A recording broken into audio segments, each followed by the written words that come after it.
Black Star Network is here.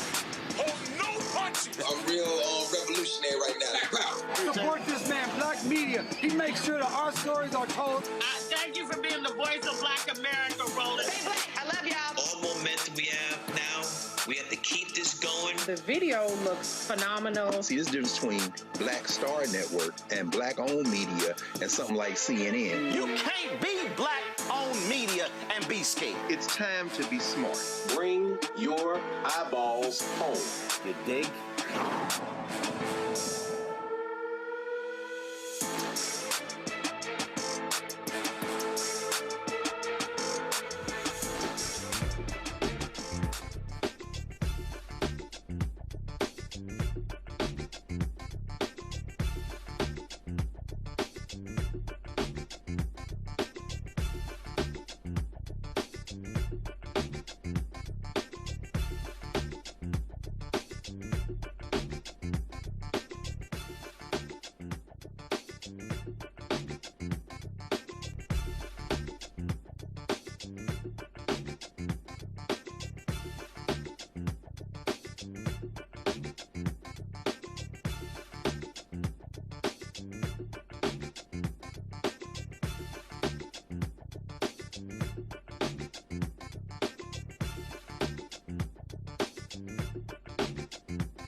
Today is Thursday, August 6, 2026, coming up on Roland Martin Unfiltered, streaming live on the Black Star Network. Today is the 61st anniversary of the Voting Rights Act. We'll see how much has changed since President Lyndon B signed it into law. And trust me, this is one of the reasons why there's a bullseye on the back of black Americans, because the MAGA GOP absolutely despises what this law has done to advance black political power. Governor Wes Moore is, of course, in the news. He signed legislation placing a constitutional amendment on November's ballot that could pave the way for Democrats to redraw Maryland's congressional map and wipe out the one Republican seat. Louisiana's Attorney General, the MAGA Attorney General, Liz Burrell, is blocking more than $800,000 in compensation for a black man who was wrongfully convicted, and she is actually trying to put him back behind bars. And he was in prison for 42 years. We'll have the second part of the 10th annual Power of the Sister Vote poll, which breaks down just how much black women trust the government. A recent lawsuit involving Chadwick Boseman's family suing his wife for his estate has stirred up bigger concerns about black folks not having a will. We'll talk to an attorney and author of A Matter of Life and Death, How to Handle Family Affairs. Folks, that and more. It's time to bring the funk on Roland Martin Unfiltered on the Black Star Network. Let's go. He's got it. Whatever the miss, he's on it. Whatever it is, he's got the scoop, the fact, the find. And when it breaks, he's right on time and it's rolling. Best believe he's knowing. Putting it down from sports to news to politics. With entertainment just for kicks, he's rolling. It's on go, y'all. It's Roland Martin.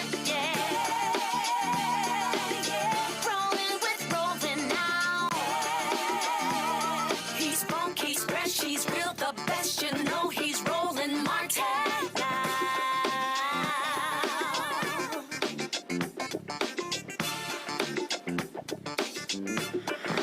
Martin!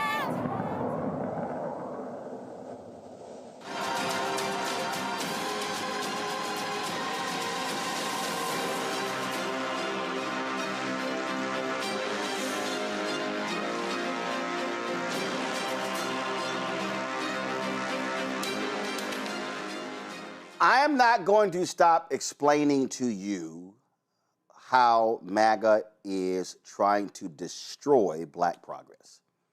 This war on black America is real. It is a war when it comes to voting rights, when it comes to housing, when it comes to civil rights, when it comes to education, economics, social justice, you name it. And today's the anniversary of the 1965 Voting Rights Act, signed into law 61 years ago by President Lyndon B. Johnson. Now, the reason that's important, because when you look at Project 2025, look at the attack, they are zeroing in on the three Civil Rights Acts of the 1960s, the 64 Civil Rights Act, 65 Voting Rights Act, 1968 Fair Housing Act. When you look at how they are wiping out disparate impact, that's all because of it. When you heard the folks like Charlie Kirk literally say 1964 Civil Rights Act was wrong, there's a reason they're saying that. Because the right believes, the MAGA right believes, that the downfall of America began with the 64 Civil Rights Act, the 65 Voting Rights Act, and the 68 Fair Housing Act. Now understand, when the Voting Rights Act, which had to have been reapproved every 25 years, it was never a contentious vote. It was literally damn near unanimous. Republicans did not oppose the Voting Rights Act in major ways. You look at the vote when George W. Bush signed it into law. No big issue. So what happened? What happened for Republicans to all of a sudden go to war against the Voting Rights Act? Easy. A black man becoming president. It was the election of then Senator Barack Hussein Obama that said, oh, hell no, we can't have this. So what then happened? Shelby County, Alabama, began to sue. It was Shelby County versus Holder. And what they said was they felt it was unfair that states that had a long history of racial discrimination in voting had to get pre-cleared by the Justice Department, and other places did not. So they sued. The Supreme Court ruled in their favor. And what then happened was, that was Section 4. And what then happened was these southern states raced to change voting laws. Because no longer would the federal government have to approve any changes. Now let me explain to y'all when we say changes. Literally, if these states that had a history of racial discrimination when it came to voting, they could not change a polling location. They could not change the time of the polling location. They could not make any changes when it came to voting unless it was pre-cleared by the Department of Justice. They said, we have got to wipe this out. And a right-wing Supreme Court let them do it.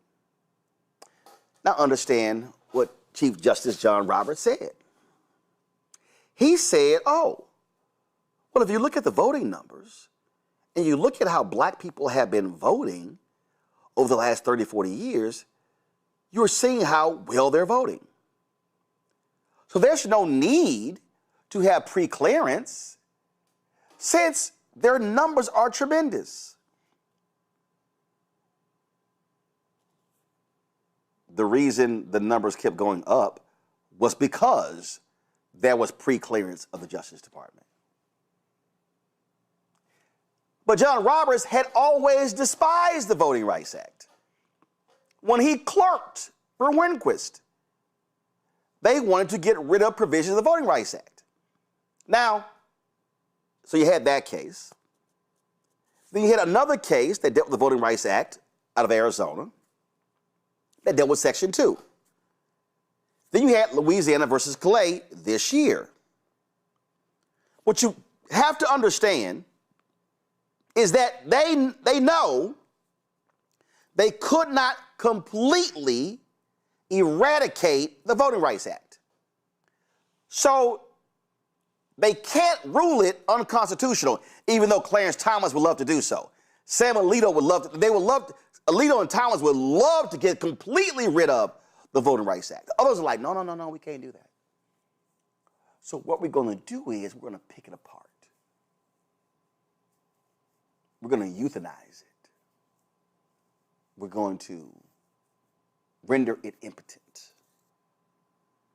And case after case after case after case after case, that's what they've done. Why? Because of this right here. This is why I wrote the book September 2022, White Fear, How the Browning of America is Making White Folks Lose Their Minds. Because see, y'all, the election of Obama caused them to go, oh, shit. Then as they looked at black turnout, and then the Congressional Black Caucus becoming the largest caucus of Democrats in the House, then all of a sudden, they looked at black political power on the state level, county level, city level, school board level, and they saw where you had all of these black folks who were in office and these black folks who were now making decisions. They were like, oh, no, we can't do this.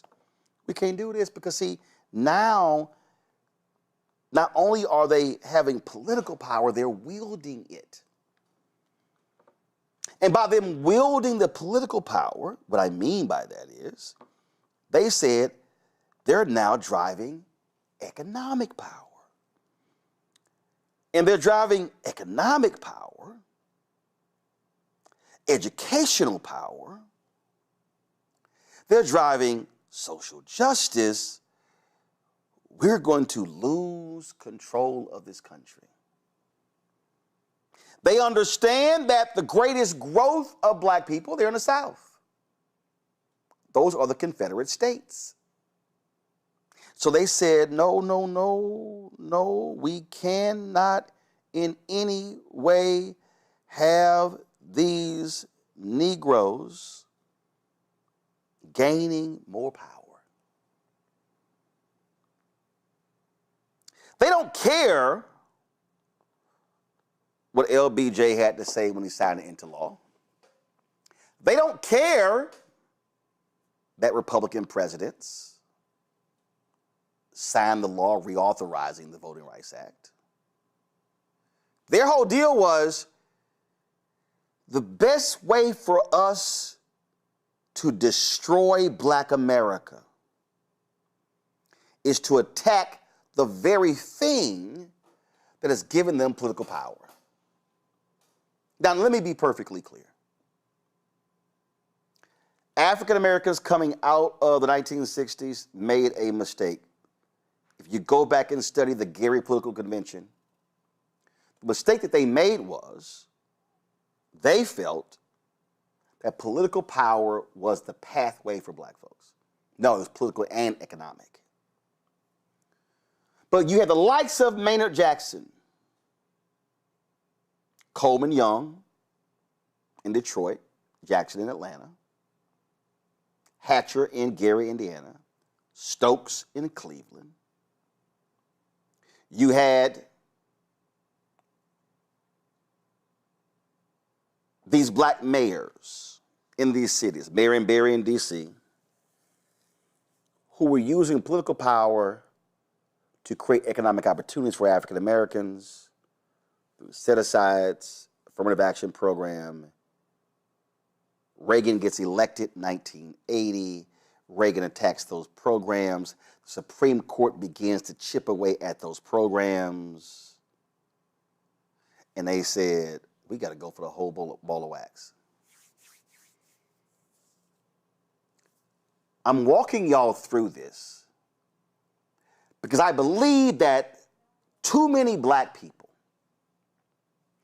too many seasoned saints, too many middle-aged Black people, too many Gen X Black people, too many Black millennials, too many Black Gen Zers, too many Black Gen Alphas have no understanding of the history of the Voting Rights Act, what it took to get the Voting Rights Act, simply take the vote for granted, not understanding why they were so afraid to let Black people vote.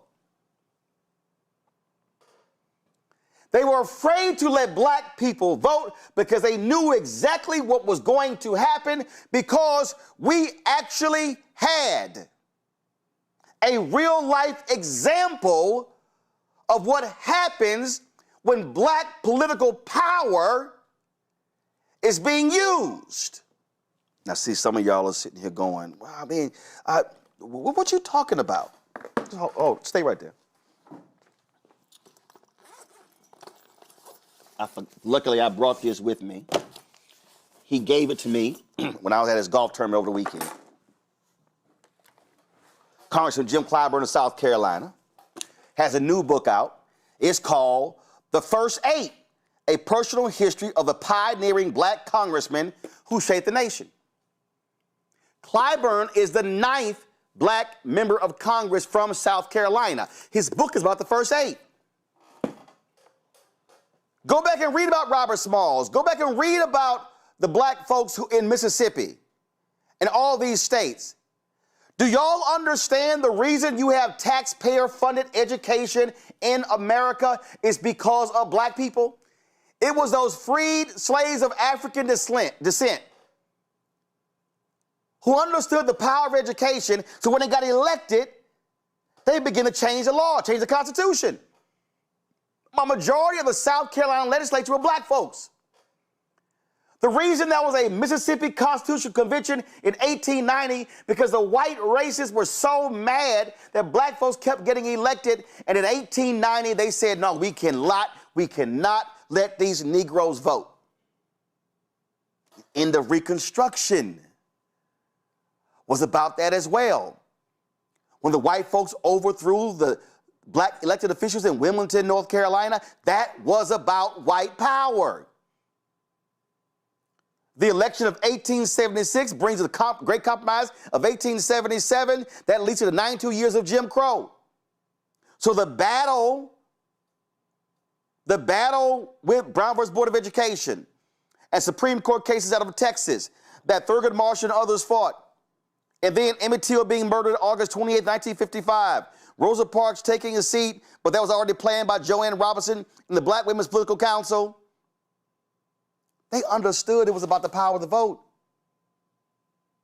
They understood that the ballot was critically important.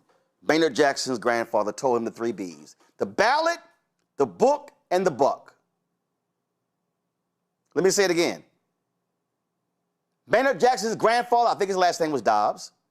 Maynard Jackson, born in Texas, Dallas, native Texan. His grandfather said, son, the 3 most important things for our people are the ballot, the book, and the buck. Let me say it again for the people who some now don't quite understand what I'm talking about. He said, the ballot first. Because by maximizing the power of the ballot, they impacted the book by putting in the laws public education. And so if you get the ballot first, then the book, then you're going to get the book, which is money. So if anybody needs to understand, and today I'm wearing my Jack Yates High School vote shirt, if anybody needs to understand why we spend so much time on this show trying to walk through and teach y'all about the power of voting and why we must vote and why we must maximize our vote, it's because you have to connect the ballot with the book and with economics. Because in the history of America, black folks were frozen out of corporate America. And so black folks were able to get government jobs, federal, state, local, and also by having political power, force corporations to do what's right. So what I need for this generation to do is stop these bullshit, asinine conversations that I see on social media where these folk listen to fools who say, your vote don't count, your vote don't matter. You got folks who are black who say that, yet you cannot show me a single white activist, white professor, white person who will say the same. Because they know and understand there's something that is tremendously powerful about that vote. They know full well that when you use that vote and when you wield that vote, it literally scares the hell out of them. And so here we sit 61 years later, and they're doing all they can to limit, to twist, to challenge all sorts of things. Trump wants his law put in place, the so-called SAVE Act. They want all those things put in place. Because y'all, they are scared of us. Because they have seen with their own eyes on 2 previous occasions. They saw it in the aftermath of the Civil War, during Reconstruction, and they saw it in the aftermath of this law being passed 61 years. When in Alabama, we doubled our turnout. When they saw how we was just, y'all, when I was in Mound Bayou, there's a picture there where they said when they were passing out voting applications, it was almost a riot trying to grab theirs. People need to understand what is going on here. People need to understand that when we talk about the Voting Rights Act, we should literally treat the day of the Voting Rights Act as if it is actually the true birthday of America. Because prior to the 1965 Voting Rights Act, America was not practicing democracy. We can cite the founding fathers, but the folk who fought to make the 65 Voting Rights Act real, those of America's true founding fathers. Because as King said, America, be true to what you put on paper. And history will forever record that it was black people who forced America to have to look itself in the mirror and say, until you give everybody right to vote, we are not free. My panel, Dr. Greg Carr, Department of Afro-American Studies at Howard University. Greg, glad to have you here. Also, Avis Jones-DeWeaver, glad to have you here as well. We'll be talking to Avis as well about the National Coalition of Black Civic Participation. Their poet, Dr. Larry J. Walker out of Orlando. Glad to have y'all here as well. Larry, you're in Florida, and we've seen massive voting rights cases there. We've seen Governor Ron DeSantis do all he can to restrict access to the ballot. We see a right-wing Supreme Court back him up on his actions. You have a Republican supermajority in that state, and the reason you have a Republican supermajority in Florida, and the reason they control the Supreme Court, is because they understood if we use our political power, we control all levers of government. Roland, you highlighted some really important historical data points, and obviously pointing to Florida. One of the key things that we should also add is in terms of the state Supreme Court here in the state, which throughout the governor's tenure have really ignored, the elimination of a black congressional district, among other challenges by civil rights organizations and black folks here in the state. And, it's troubling, but is reflective of the society we live in. And I want to make another connection, something you highlighted when you talked about the CBC. You talked about the passage of the VRA. 4 years later after that, you had the select committee that eventually in 1971 became officially the Congressional Black Caucus. I want to highlight that because this idea of black political power is really important. We talk about the CBC a lot and founding in 1971. But the other thing is we connect it back to states, is the CBC essentially was a template, what it meant to consolidate black political power at the federal level.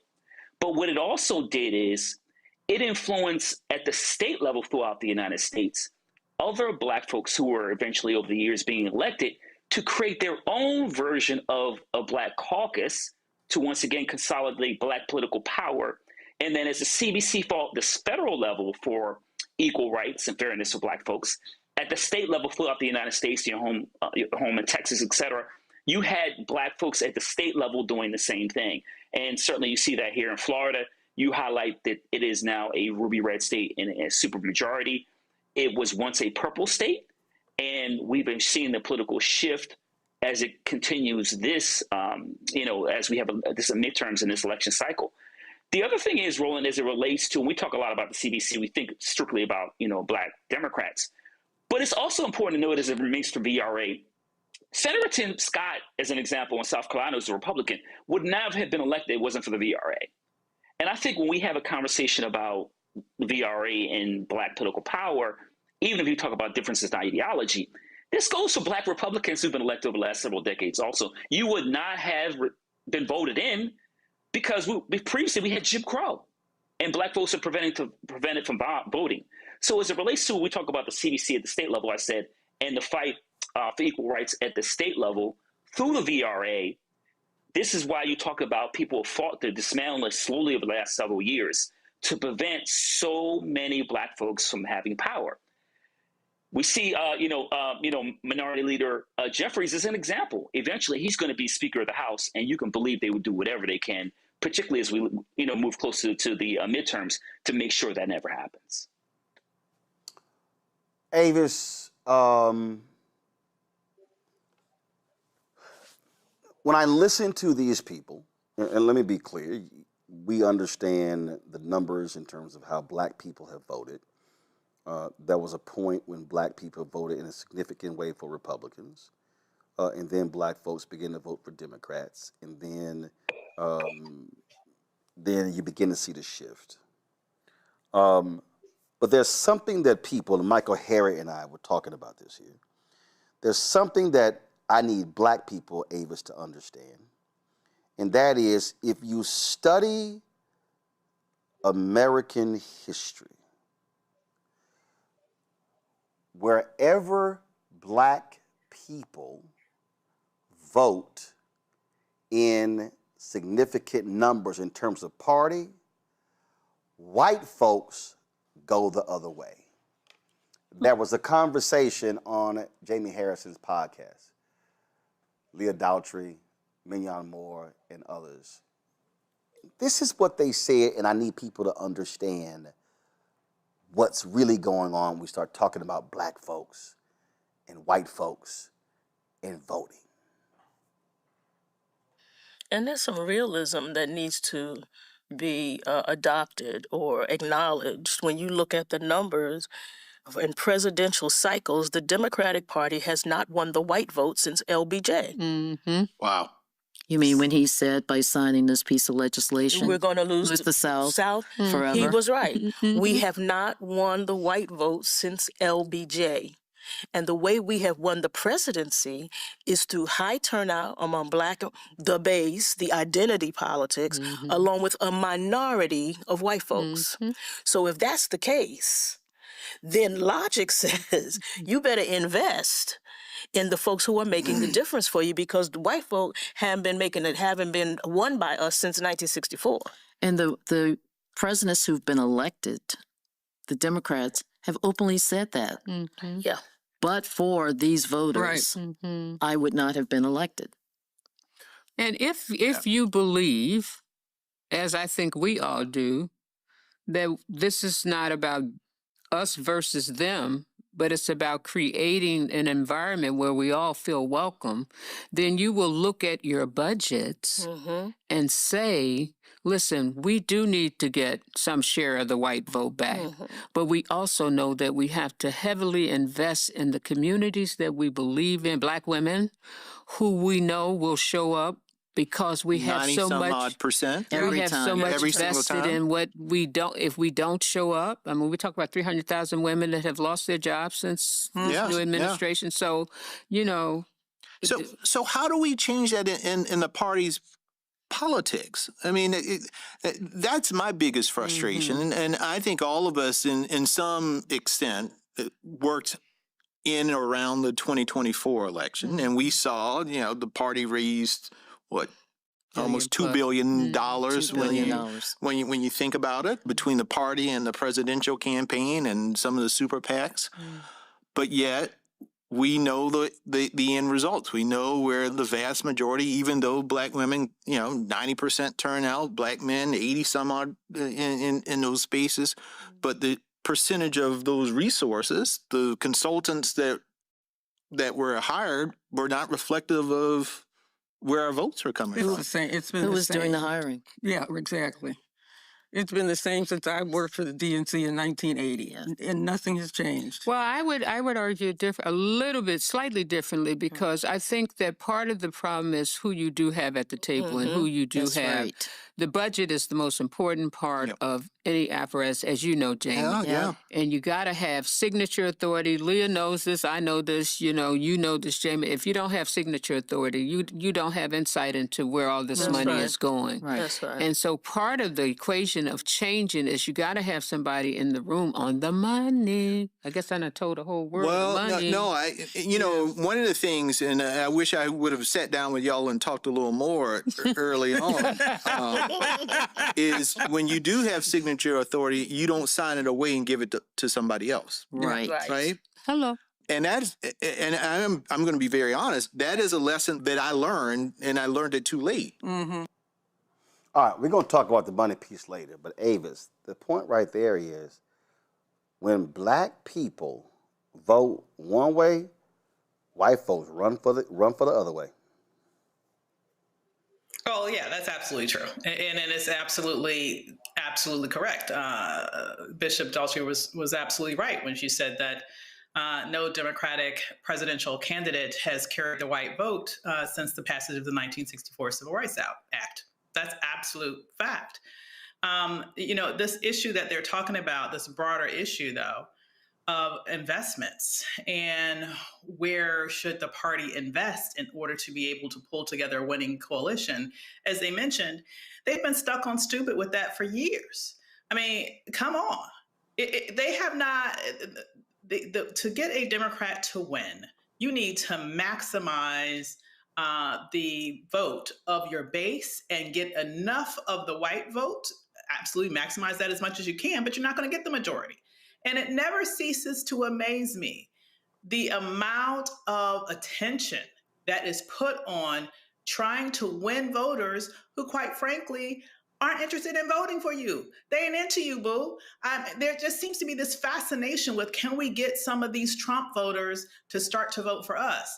Instead of figuring out how can we maximize the black vote and other voters who are base voters, as well as turning out the white vote that is likely to vote for you. And when you know that you have a demographic that consistently provides for you 80 to 90% of their vote between black men and black women, there is no excuse to continually be stuck on stupid doing the same darn things over and over again, which is, and I will name it, the way I describe it is, their specific investment in the black vote is about a turnout investment. It is not about a persuasion investment. And when I'm saying persuasion, I'm talking about there are people that you need to persuade to say, okay, let's vote. Let's come out and vote. If you're not taking those votes, if you're taking those votes for granted, then you're not really maximizing the capability of how many people can turn out. And it's very disturbing to me to see that. And, you know, Jamie was a former DNC chair. So I don't know what was going on there in terms of what they were talking about, decision-making and authority. But the bottom line here is that there needs to be a culture change in terms of how the DNC operates with their investments as it relates to making sure that they are able to put together winning coalitions. One last quick thing I will say. Yeah, one last quick thing I will say. Let's also remember that though Vice President Harris did not win in this last election, she actually garnered more votes than Barack Obama.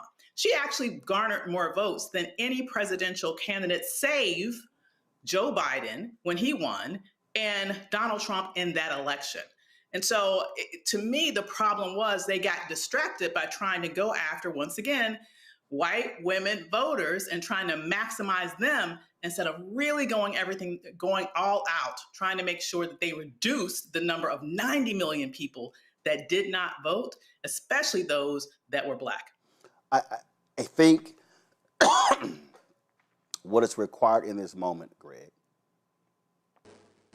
what is required is to have, listen to what Mignon Moore said, what is required right now is to have black folks who are at the table, black folks who are in the room, to decide whether or not they're going to play go along to get along, or are they going to be like our radical ancestors. The reality is, and Bishop William Barber and I have talked about this many times, when Biden was president, they were pushing for them to codify the Voting Rights Act. They said you have to make it stronger. There were black people, black civil rights leaders. There were black people in the United States Senate who did not want to push Manchin, who did not want to push Sinema. There were black people who were No. Let's not push Biden on that. Let's wait. Barbara, Cliff Albright, we covered the protest that took place in front of the White House of Black Voters Matter, trying to get their attention. Black leadership, Greg, was so happy to be in the room that black leadership did not realize that they were actually on the menu on the other side of town, on the other side of the aisle.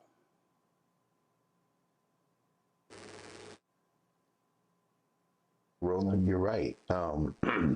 American Negro elected political class, and I'm saying American Negro and not African people in the United States, not African American, because I'm talking about a particular ideological posture. American Negro leadership has become increasingly indistinguishable from corporate Democratic Party objectives.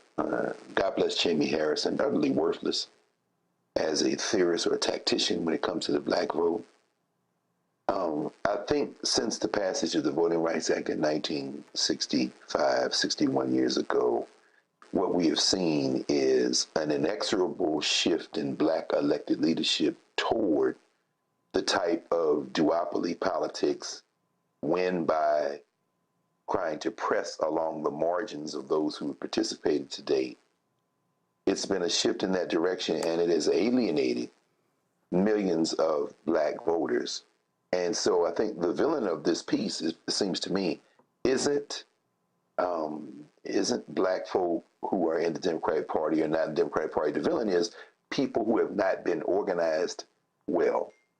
Black Voters Matter, of course, is moving in the tradition in the tradition of the Student Nonviolent Coordinating Committee. Remember that SNCC was a multiracial coalition grounded in African people. Now, what does that mean? When we look at the battles that we have faced, skin color, of course, is the reason that these white nationalists have been able to hold together their coalition, because they're purebred racists. We saw the addled racist clown Donald Trump today with that bubble-headed Stephen Miller go after birthright citizenship again, including saying that people who are members of, who are born in U.S. territories, if they can get Congress to introduce legislation they can pass, will not be birthright citizenship. So look out, Puerto Rico. And then several other categories, including so what they call birth tourism, even though Donald Trump's own miserable ass father was in his mother's womb at 5 months pregnant when she came into the United States illegally. But they're never going to give that up, and that kind of racism holds their coalition together. On the other side, you can build a multiracial coalition, but and one that is grounded in non-white voter participation, but it requires organizing. As William Barber has said many times, Reverend Barber, as people have said all over the South, certainly Black Voters Matters has said this as well, the South isn't red or blue. The South is under-organized. What does it mean to have representation? When you look at that Supreme Court case from 2024, I guess it was, Alexander versus South Carolina, the Conference of the NAACP, they said you have to have, Supreme Court, it said you have to assume good faith on the behalf of these racist legislatures who are doing this political gerrymandering. Well, that is what protects whiteness and allows it to cohere under the current interpretation of the federal Constitution. But when you look at Michigan and this week's primary in the Democratic Party, what you see is Dr. El Sayed, who you talked to, of course. When you look at him, he's looking beyond race. Now, he is a man who is hated, who is vilified by racists, and he is a man who has been, too many black people have been duped into thinking comes from a group that is against us.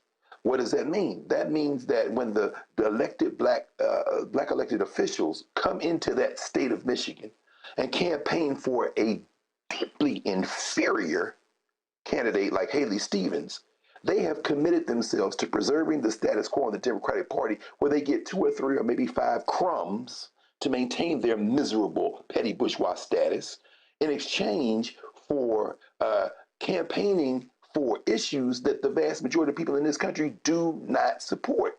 So what do we have to do?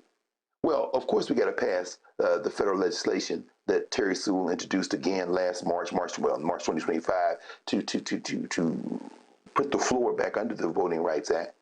And we also have to go out there and organize people by speaking to the issues that transcend race and that will allow us to build a kind of coalition that will transcend ultimately the attempts by the current Democratic Party to block progressive legislation, progressive policy making, because race as a physical category, as a biological category, as a demographic, is used by the Democratic Party and the Republican Party as a proxy for issues and values that don't align along racial lines. And too many American Negro politicians have lined up in the Democratic Party, putting their own individual political, economic interests ahead of the masses of our people, and also other non-Black people who also, if you organize them, will be able to destroy not only white nationalism, but corporate Democratic Party politics as well.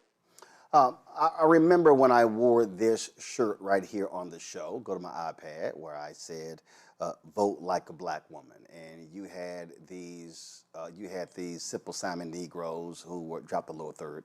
You had these Simple Simon Negroes who were upset that I wore that shirt. And then they were mad when I wore this shirt right here that said, trust Black women. Well, the reason I wore those two shirts, because if you actually look at the policy, you look at how Black women vote, they're actually voting for a policy issue that speak to Black people. In the National Coalition of Black Civic Participation, in the Black Women's Roundtable, in the part 2 of their 10th annual Power of the Sister Vote poll, the new data examines Black women's motivations, political engagement, trust in government, party identification, and the key issues that influence their decisions at the ballot box. Melanie Campbell is President and CEO of the National Coalition of Black Civic Participation. She joins us right now to talk about this. Of course, Ava's participating in this as well. She's the principal of New Vote Strategies. Melanie, the thing here, and again, I need people to understand, Black women are not voting Democrat just for the hell of it. What Black women understand is that the Democratic Party and the Republican Party are delivery vehicles when it comes to policy resources. And so these sisters are making a decision, how do I best improve my community, my family, and my life? My political choices will do so. What does that poll say today about Black women in their political identification? Well, thank you, Roland, for having us on. The bottom line for Black women, we 2 weeks ago, and I thank you for sharing it, we released the data around the economic issues. And so today we released issues around our political views, and they're not mutually exclusive. And the reality is, what you're seeing with Black women is that we are very, very clear that this vote in 2026 is really a vote for our determination that we will not allow what has been happening to us for the last 18 months. That's what I see in the overall.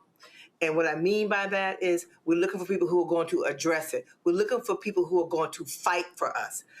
With this being, and we were intentional in releasing this, excuse me, the light went out. There we go. Sorry about that. We were intentional on releasing this today because we also took time to learn what Black women's concerns are around voting rights.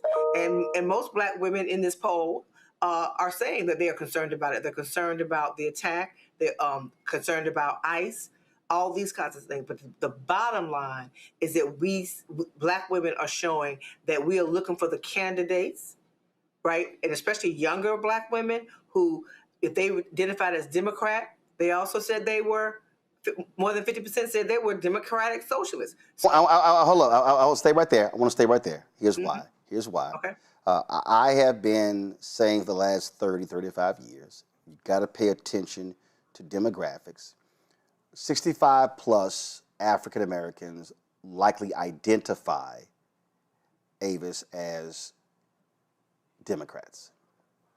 55, 64, significant number. Once you start going below 54, it changes. As every day passes and a baby boomer becomes an ancestor and a Gen Alpha and Gen Z becomes a voting age, you begin to see the shift in priorities. And so what Melanie was talking about there, y'all, go to my iPad. This is from their website. Black women are mostly moderate. Y'all, that's in the aggregate. But there's a significant shift to the left. It says the ideological center of gravity is moderate, meaning that the total collection of black women in this poll, 48%. 35% identifies progressive, 17% conservative. Yet, when you start now going to the crosstabs, among black women progressives, 42% call themselves Democratic Socialists. 54% of Gen Z progressives identify as Democratic Socialists. Young black women are more likely to identify as progressive, 42%. What that says, Abe, is if you understand this poll, then you understand what happened in Michigan. Then you understand what happened in the mayoral race in Washington, D.C. Then you understand what happened in New York City.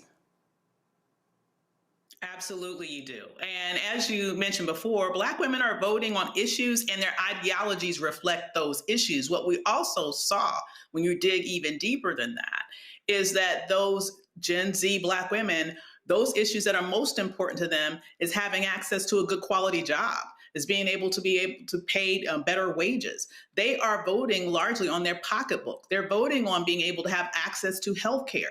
And what does that largely align with? That aligns with very progressive policies. So what this really shows you is that Black women are very pragmatic voters.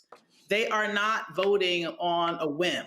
They are not voting to be like someone else who's voting. They're not like influencer driven. They are reality driven. They are their lives driven. They are their pocketbooks driven.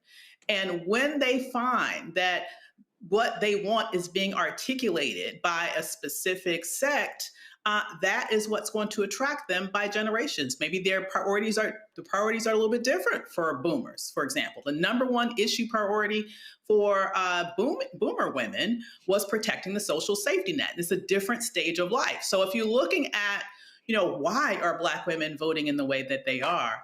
It's because they have specific priorities that they are looking to protect.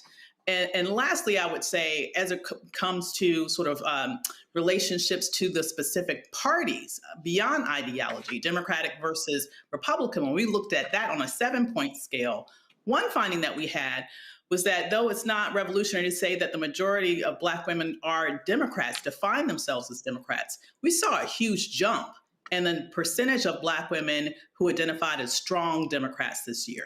That number went up by 17 percentage points. So given everything that we are seeing happening right now, where Black women have been completely targeted with what's going on in the job market, pushed out of jobs, targeted by DEI policies being eliminated, Black women are seeing who's doing that, and it's making them even more strongly aligned to the Democratic Party. What this, Melanie, what this also says to me, and I think this is really what's huge, is that what this is going to require, and again, we're about to have a partisan piece right here, but we're speaking still nonpartisan. It's going to require that if you're a Democrat, you're going to have to do what we've been telling you. You can't just solely go talk to the Black church mother and say, all right, we good. No, you're going to have a specific targeting of a message to Black women 65 plus, then another one to Black women 50, 55, 64, then another one from Black women 18, 35. When we were in Georgia covering the Warnock runoff, we ran to a Black woman who owned a coffee shop. And we were interviewing her, and she said, listen, I'm a woman. I understand reproductive rights, but I ain't having kids. This shop is my baby. So what I care about are taxes. So I'm listening to Warnock and Walker. And this is what these folks don't seem to understand. The micro-targeting of Black people has to take place. Otherwise, they're going to lose with sort of this one shot reaches everybody. Well, Roland, I'm not being political, but I'm going to put my analyst hat on. I've been in this a long time, so I feel like I could be an analyst for a minute. Right. When you look at that Michigan race, when I stayed up, like a lot of us, political junkies, watching those numbers, I knew that man was getting ready to win. He was winning all over the state. Stevens, I think her name is, never crossed and led. And then when they were saying there was 300 and some thousand votes left in Wayne County, and she was happy, but she didn't win. Why is that? Because something different was happening with black folks in Detroit, because it's still a majority black city, and something different happened. And I think when we get to really getting deep into the analysis of it, it's going to reflect what we saw in this poll. And folks are looking for who is speaking to the realities of what's happening. Black women are looking, whichever demographic you fall, whether you're a boomer or you Gen Z and all that in between, people are looking for who's talking. And not just that, because of the attack against our rights and freedoms, who's willing to fight? Who has more fight in them, right? And that's when I saw that, I said, oh yeah, this guy's got that. And we woke up, and that's what happened. And so the Democratic Party, who primarily that's who most black people vote for, if they want to win, they're going to have to figure that out. No, not figure out. Real Republican Party. No, I dare say not figure out, Melody. I think follow me. Follow me here. Follow me here. That's what I was about to say. I don't mean figure out. I think what has to happen. This is what has to happen. I was just making this point about black caucus members, black mayors, black state reps, black state senators, black school board members. What is going to happen is black political leadership. They are going to have to take your poll, take the Black Men Vote poll, and they're going to have to walk into some meetings, and they're going to have to slam this on the table, and they're going to have to say, y'all going to read this, and then we're about to negotiate, and black civil rights folk are going to have to back them up, and you're going to have other black organizations, because the lack of investment and attention has a negative implication, because if they lose, we lose. I'm looking at public policy. And so this is the moment, and I want two of you to speak to this before I let you go, and I have that you go first, Melanie. This is the moment where black folks, CBC members, are going to have to get some guts. Me and Clyburn spent a lot of time to talk about this over the weekend, challenging these folks at every facet, meaning the DNC, the Democratic Governors Association, the DCCC, the DSCC, the state legislators, Democratic governors, all the PACs, the Democracy Fund, the entire infrastructure, because I have no desire to hear any black elected official bitching and moaning in the middle of October about we don't have the right investment. Where in the hell were you in early August? Melody first, then Avis. Bottom line is that if you need the black vote, you're going to have to work for it. Black folks have been attacked. You've been talking about it ever since before it happened, talking about Project 2025 to where we are now, and having lived 18 months of an all-out assault on Black America. And so we are fighting for our children's future. I'll be okay. May have a little rough road, but the ones who are coming behind us will not be. And so this is an existential threat that we cannot take and take it lightly. I'm not saying that congressional black members are bad. All I'm saying is here's some information for everybody. It's public information for anybody to use to be able to hear from 1,000 black women, and not just those who identify as African American. We had nearly 14% that represented from the African continent, immigrants, Caribbean, Hispanic. So there's also another layer within this that also helps you identify. We went deeper than we normally would, and being able to try to identify that. For our purposes of being able to develop our messaging, to understand what we need to do, be able to develop an agenda around that for black women, and deal with the time. It's not a pendulum swing moment. This is a generational shift moment on where we will find ourselves in 3 months.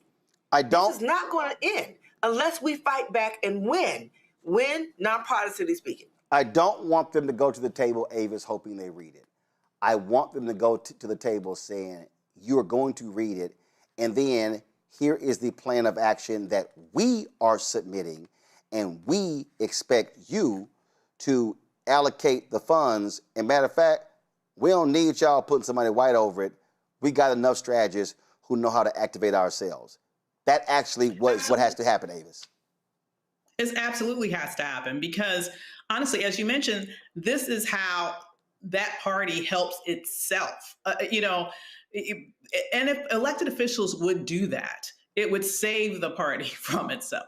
It's really interesting to me to just, as a political analyst and political scientist, just looking at the back and forth between, for example, the Democratic Socialists and the quote unquote establishment and the ire there. Well, the bottom line is, if they want to win, they're going to have to figure this thing out. And the way that you figure this thing out is to understand what people are looking for and how can you, first of all, commit to what they need, and also at the same time understand why there has been this expansion over to the Democratic Socialists. And you do that by going in there, getting the data, finding out what is resonating with people, finding out the issues that people really care about, finding out those things that they really want their candidate to say in order for that candidate to earn their vote with regards to policy priorities. We have all of that in this particular survey. So when I mentioned before about the idea of really being able to invest in persuasion voting, it's not so much, listen, these women are going to turn out. I mean, the numbers are high. Black women are more motivated, according to this latest survey, to vote than they were back in 2024. We are ready to fight back. But if you want them to really turn out at maximum levels, do you want to really be able to make sure that they are voting for a candidate at the levels that's necessary in order to take the win? And we know with this Michigan, with Dr. Al-Said, a lot of people are saying maybe this is going to be a more demanding and challenging statewide race. Well, then you need to maximize your vote. You need to find out then, what do you need to say in order to be able to really maximize the number of people who are going to come out and support in this race and all the other races, if that is your strategy. It's not really a thing about necessarily, we just want to make sure that you get out here and win. It's about how do you win? And the thing is, people are at this point tired of seeing, being on their heels. I believe that what's happened is people have witnessed basically a year and a half of being attacked economically, politically, socially. They are attacked, and they want fighters to fight back for them. And we have the roadmap here around what Black women are expecting of potential elected officials for them in the fall.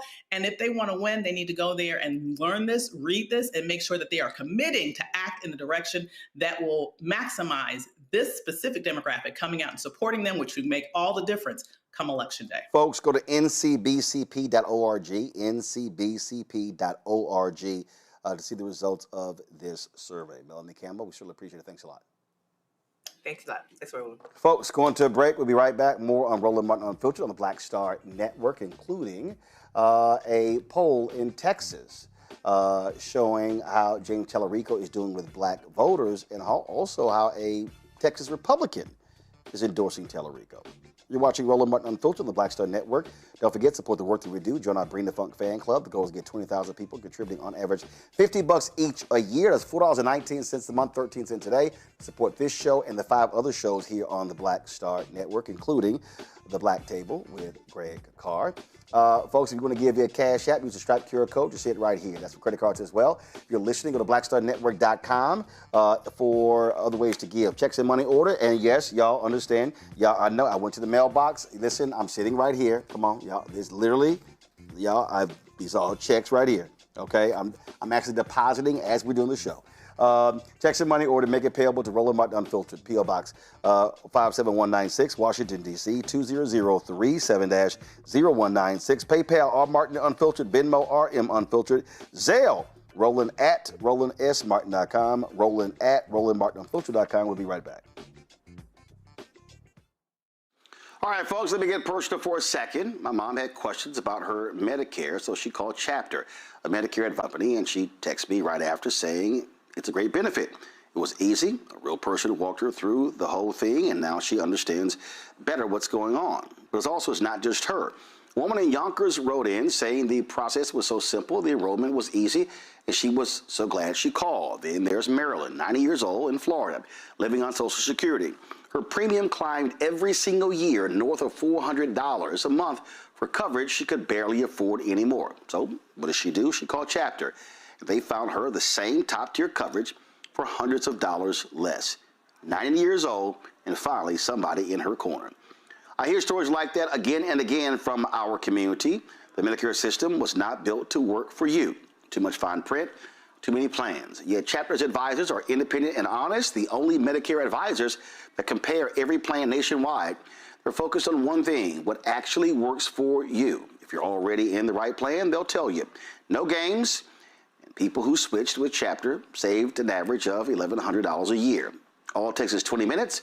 You talk to a real person, and it's completely free help. So call Chapter at 724-264-8281, 724-264-8281. That's Chapter. Let me ask you a question. Why do so many people seem to think they know black men so well? What they think we want, what they think we need. Hell, they even tried to tell us why and how we voted, but never had a conversation with us. Never asked us how we felt, what brings us joy, what makes us angry, what makes us scared. How do we live? That's what this show is about. No translation, because we don't need anybody speaking for us. We can speak for ourselves. This will be a show where we bring brothers on that you don't see on every other talk show. Nope. Brothers that are doing work in local communities with black men for black communities. We're going to hear each other and try to understand so perhaps we can move forward together. No translation, because we don't need anybody speaking for us. Nope. What we need is each other. No translation, right here on the Black Star Network. Check it out. This is Tamala Mann. And this is David Mann. And you're watching Roland Martin. Unfiltered.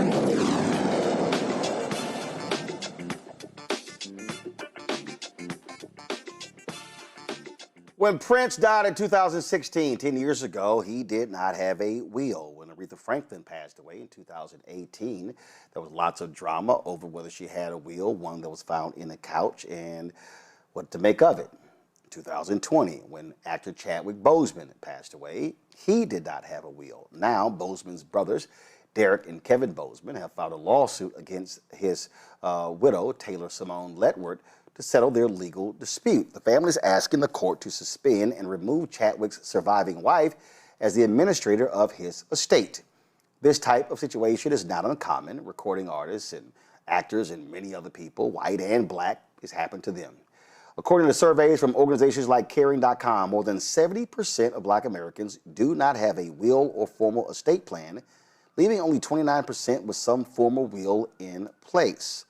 Attorney and author of A Matter of Life and Death, How to Handle Family Affairs, Jahan Crump Gibson, joins us right now. I'm glad to have you here. I'm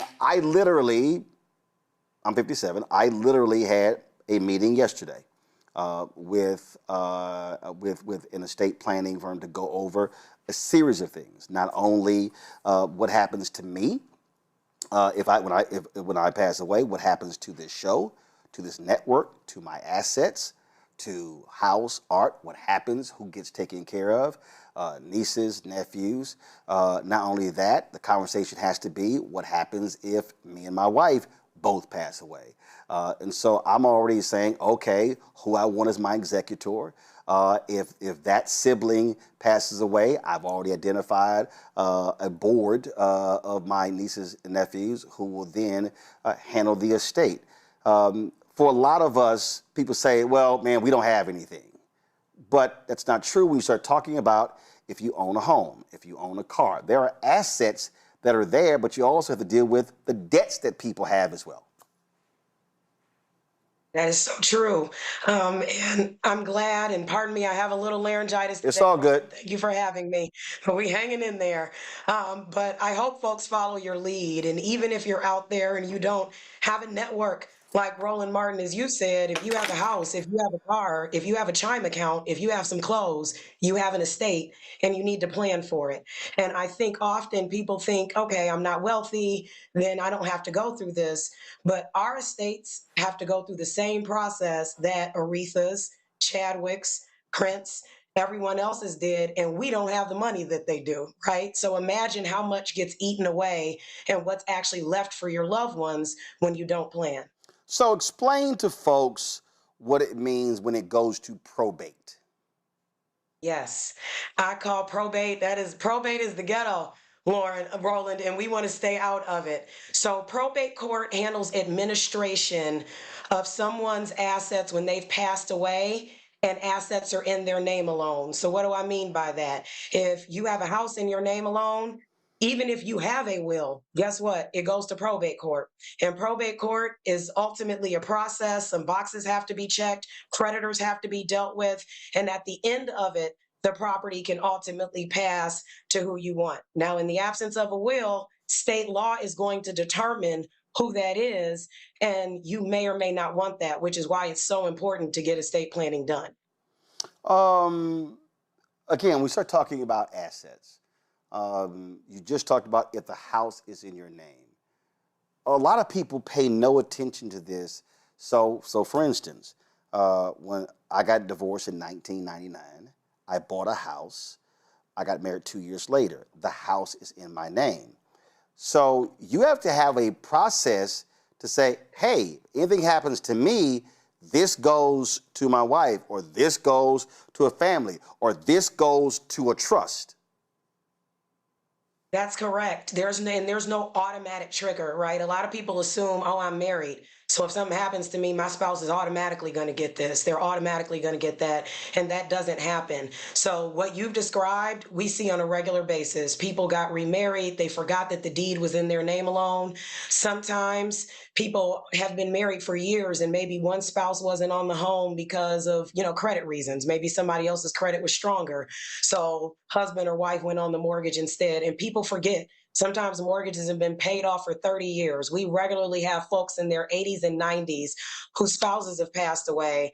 They reach out to us to say, hey, I want the deed in my name now. Can I come into the office and I just sign something?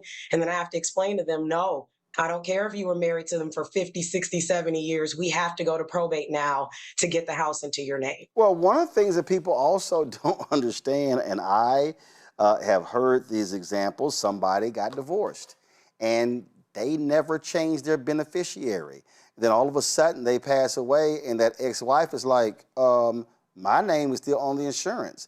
My name is still on that. And the new wife or the new husband is like, what the hell? They never changed it. Yes, we see those all the time. And obviously your specific state law is going to dictate what happens there. I will say in Michigan, which is where I am based, years ago, before they started requiring some things to be in divorce judgments, that exact issue would happen. And people would call and we'd say, there's nothing that we can do about it. The divorce judgment didn't indicate this was what's supposed to happen with the insurance. So if you accidentally left that first spouse, I don't care if you've been remarried for 30 more years now, unless the first spouse, out of the kindness of their heart, is going to give the surviving spouse and kids, because we've seen that too before, money, then that spouse that's left behind is out of luck. And I'm sure you can imagine how often someone is going to give up money that's coming to them, just out of the kindness of their heart. Talk about this, and we this is happening with the Bosemans. We've seen this with other folks, and you talked about with kids. This happens a whole lot, where kids are entitled. They feel as if they get a say-so in assets. Does that will, trust, or that estate, can you put provisions in place to say, because I've seen this before, where if any of y'all sue, y'all ain't getting nothing? Because part of the reason for it is to make sure you're not dealing with these ridiculous fights later. And people need to understand, I don't care if you ain't got much money. There's nothing worse than damn families acting a fool, fighting over your stuff when you gone. 100%. And what you're referring to as a no contest clause, we can absolutely write those into documents to say, hey, if you come with some silliness after I'm gone because you didn't like what I did, you're going to be disinherited. So we draft those all the time to try to discourage folks. Now, does it work? Sometimes people still step forward and try to bring claims, but that no contest clause comes into play. And we've had that happen with several estates before. Youngest daughter was mad because the oldest daughter was left over everything, or she was mad because she wanted to see the will right now, and they're still riding in the car to put dad away in the cemetery. And because she didn't get it when she wanted it, she goes and calls a lawyer, files something in court, and then ends up discovering later on, I filed something in court. There's a no contest clause. And, a lot of times those are upheld in court. Boom, FAFO. Questions for my panel. Greg Carr, you first. Yes, I'm listening because,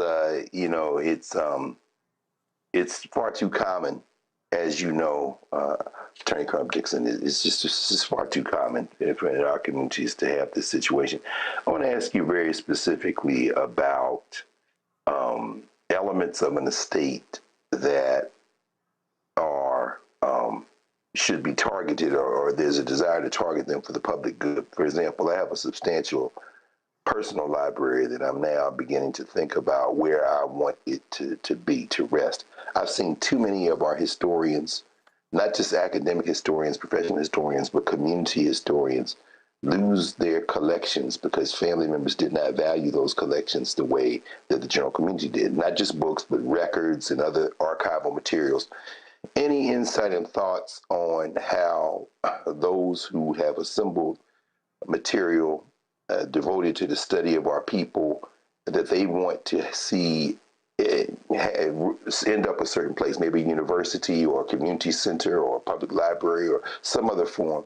Any thoughts on how that specific kind of objective should be pursued in estate planning? Yes, that's a wonderful question. And I say the best possible way to handle that is through a trust.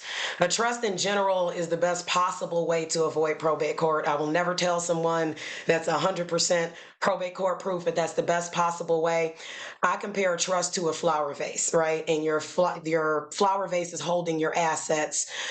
Your house is a flower. Your car is a flower. Your bank account is a flower. Those materials that you just discussed are a flower. So as long as we make sure that the flowers are in the vase, we can leave instructions for where they should go, and it should not involve the court, right? So one of the things that we have to do first is make sure that it's in writing. So it's in the trust, we set it up, the language is clear, it's going to this community center, this university, or this specific department, this is what should be done, whatever it is, and then making sure we take the extra steps to make sure that it's actually assigned. So a lot of the things that you just described may have intellectual property rights, right? There might be some copyright associated, there might be some trademarks, there might be some royalties, right? Licenses, other things like that. So the first step of the process is making sure, set up a trust and make sure the wishes are very clear. The second step is making sure that we're checking one by one to say, okay, this archive did make it into the trust. This specific collection that I have, this art that I have that I came up with, this collection of stories that I came up with that I have copyright protection on, I made sure that I took the extra step to make sure that made it over into the trust as well. Let me actually, to piggyback on that before I go to Larry. Is it possible, as opposed to how it's normally done, is it, because I remember there was what was it? It was some guy, some rich dude who gave Leonard Leo some $1.5 billion in stock, but the guy ain't dead yet.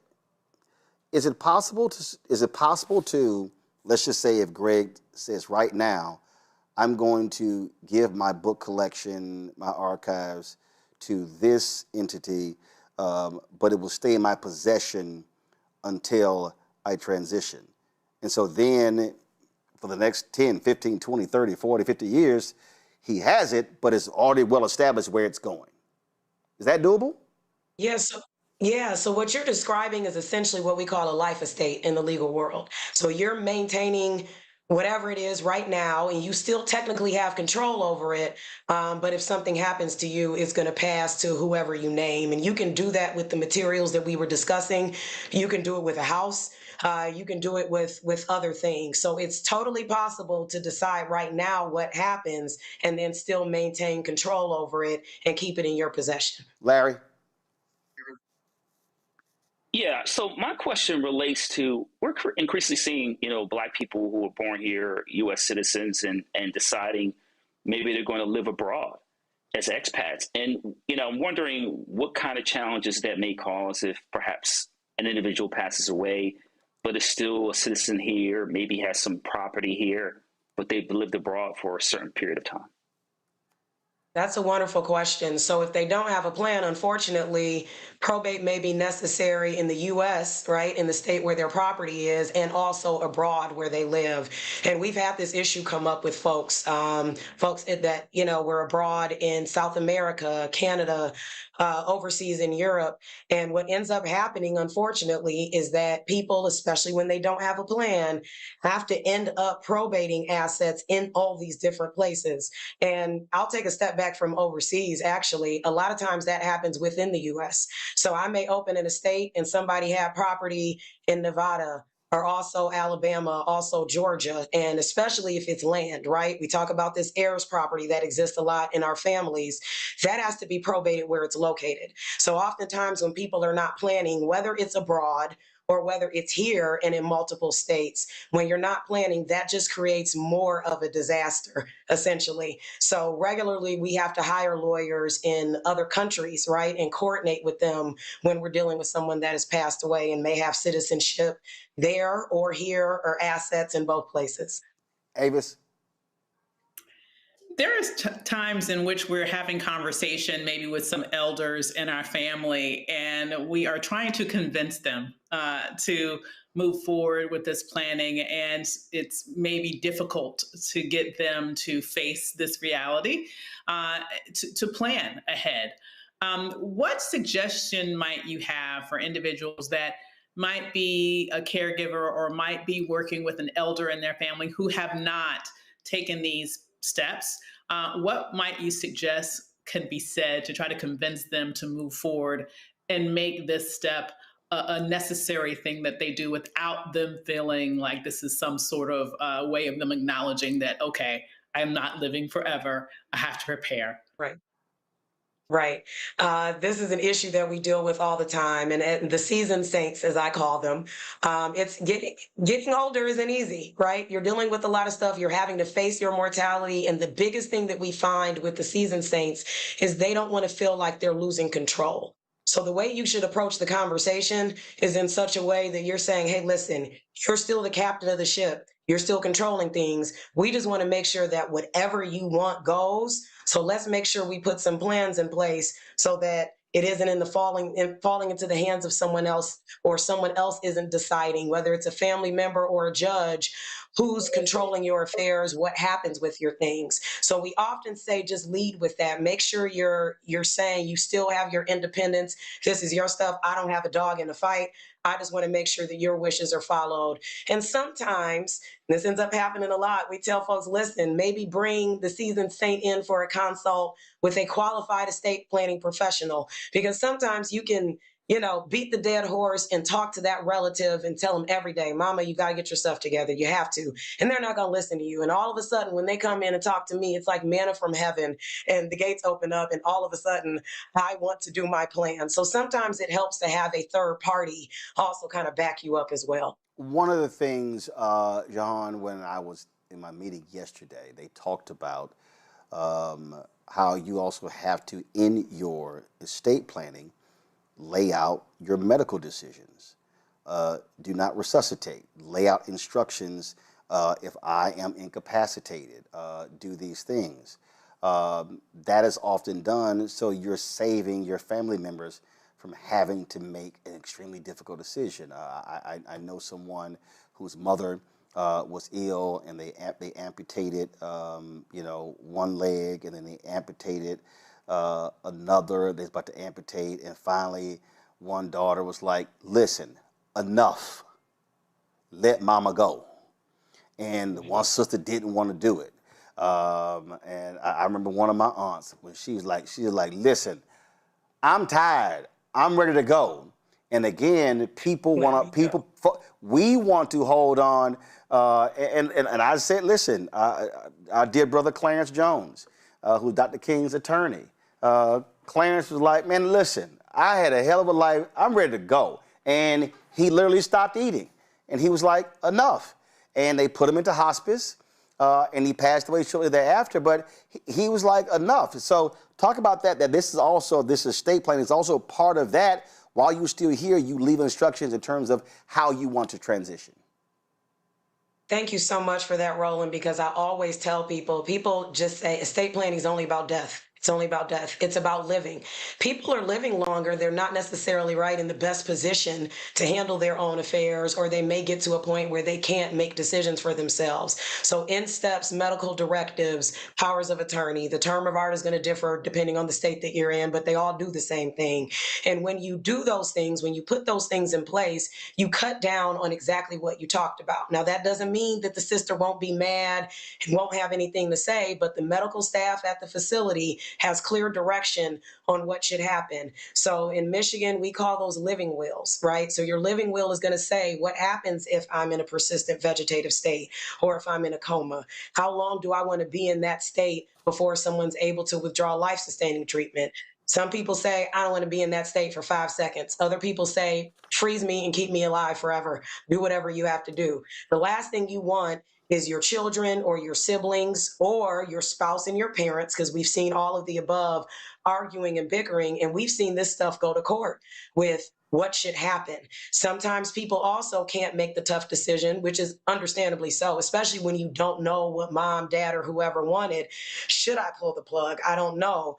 And then some relatives can't make that decision. And unfortunately, sometimes hospitals have to go to court and get orders to take people off. And you want to avoid that. So make sure that you're going through that process. And that's why you want to go to a qualified estate planning attorney, because they're going to do exactly what yours did in your meeting, Roland. We're not only talking about who gets your stuff, we're talking about what do you want to happen if you get into this type of state? Who is going to make the decisions? And the same thing goes for your finances. When you're sick, the bills still got to get paid. The utility company still wants their money. Mortgage company still wants their money. Uncle Sam still wants his taxes. Somebody has to be able to handle that. And if you don't put the proper powers of attorney in place to empower someone to do that, then you have to go to probate court. So probate court exists for dealing with people's stuff after they passed away, but it also exists for handling people's affairs that can't do it because of some sort of illness. And there is a huge increase in the dockets for guardianship and or conservatorship proceedings. Term of art depends on your state, but it's a huge uptake because people miss that step. They're so focused. Maybe they did do a will or do some other stuff, but they completely missed what happens if I can't participate in my own medical decisions or handle my financial matters anymore. All right, last question for you. When Reverend Dr. E.K. Bailey was alive, he had battled cancer. His cancer, he was in remission, then his cancer came back. And he stood before the church and he actually gave a sermon, and he said, let me make it perfectly clear. I'm picking my successor right now. There are not going to be any deacon meetings. There are not going to be any boards of trustee fights. He said, we ain't doing none of that. This is who is going to be the senior pastor when I leave. He was on staff. He had anointed Brian Carter, my alpha brother, Larry and Greg's too, and said he gonna be the pastor. And that Sunday after he had passed, they actually replayed that sermon in the church, and Brian Carter is still the pastor there. You set your estate up. You set it up. Should you convene a meeting of your family and say, all right, sit down, but discuss my estate. Let me be real clear. I don't want to hear no bullshit, okay? You might be the oldest child, but it's going to be her. You might be a man, you might be the oldest boy, but it's going to be him. You know what? It ain't going to be you, my son or daughter. It's going to be my grandchild. Should you have that meeting? I say, when possible, yes. It should not be like the movies when, you know, the people come to the lawyer's office behind the mahogany desk in the fireplace and they turn around and say, oh, surprise, you're the one that's handling this, you're the one that's handling that. We don't want to do that. We don't want folks to be surprised. You may pick somebody that doesn't want to do the job, right? Or feels like they can't, right? So you don't want to wait until you're gone and then someone figures out here's what's happening. So I say whenever possible, do it. Some folks just aren't comfortable with the conversation, Roland, for whatever reason. Some folks may not be safe. They may think they may have the conversation with their kids and end up on an episode of Snapped or 48 Hours or something. So I say, if you are safe, if you will be okay, and there are not some sort of weird dynamics, then go ahead and have the conversation. It shouldn't be a surprise. Let folks know who will be the point person. Molly's going to be handling the finance finances. This is going to be handled my health care. I don't want to hear it. These are my decisions. We're done here. So I always say when possible, do it. That also can help with challenges later on. You can't necessarily get rid of them all the time, but we often have folks coming up in probate court saying, yeah, I see this document, but I don't think mama did this, right? And then they're trying to challenge wills or challenge trust. Well, if mama actually told you what she was going to do and it's in line with what's in her document, that can help down the line. So I highly recommend it when possible. Man, if y'all would look at some of these chats, some of these comments in the chats, they got some funeral stories. Listen, this is not an ad or a promo, but I keep this in my bag. Jahan, you need to do this. Tamala Mann and David Mann told me about this. It is called Singer's Professional Strength Throat Spray. It tastes horrible. It tastes horrible. Okay. It is herbal. Okay. It is herbal, but it absolutely helps restore your voice quickly. I literally leave it in my bag. You can go to Whole Foods, whatever, but trust me, forget Chloraseptic, everything else. Go ahead and get this here. If you told me and Tamala and David said it, I'm going in the morning to Whole Foods. I keep it in my backpack. Y'all, be sure to show her book. This is her book, A Matter of Life and Death. Jahan, we appreciate it. Thanks a lot. Thank you so much. We come back, we're going to talk about Texas, critical United States Senate race. A big-time Republican endorses James Tallarico, and what's going on with black voters in Texas. You're watching Roland Martin Unfiltered on the Black Star Network. All right, folks, let me get personal for a second. My mom had questions about her Medicare, so she called Chapter, a Medicare advisory company, and she texted me right after saying it's a great benefit. It was easy. A real person walked her through the whole thing, and now she understands better what's going on. But it's not just her. A woman in Yonkers wrote in saying the process was so simple, the enrollment was easy, and she was so glad she called. Then there's Marilyn, 90 years old, in Florida, living on Social Security. Her premium climbed every single year north of $400 a month for coverage she could barely afford anymore. So what does she do? She called Chapter. They found her the same top-tier coverage for hundreds of dollars less. 90 years old, and finally somebody in her corner. I hear stories like that again and again from our community. The Medicare system was not built to work for you.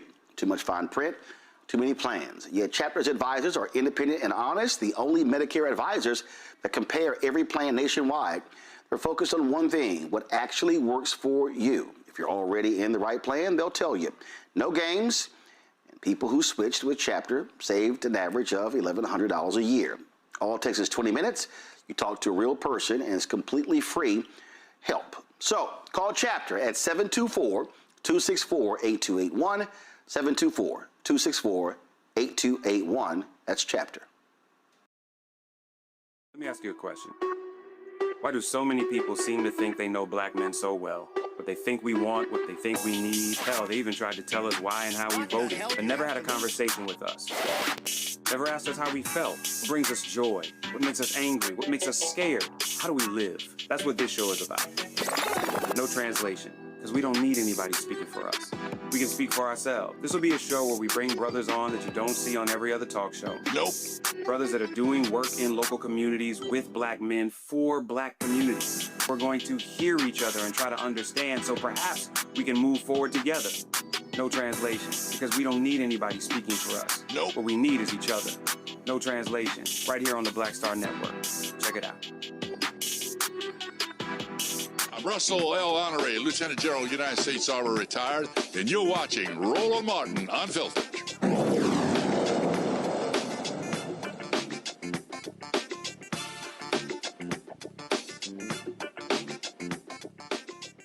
Folks, midterm elections, huge races. One of the places that they're looking at for Democrats, a big pickup would be Texas.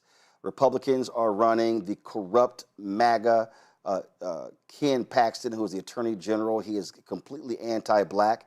He is a white nationalist. He has been attacking Harris County when it comes to their voting, attacking DEI.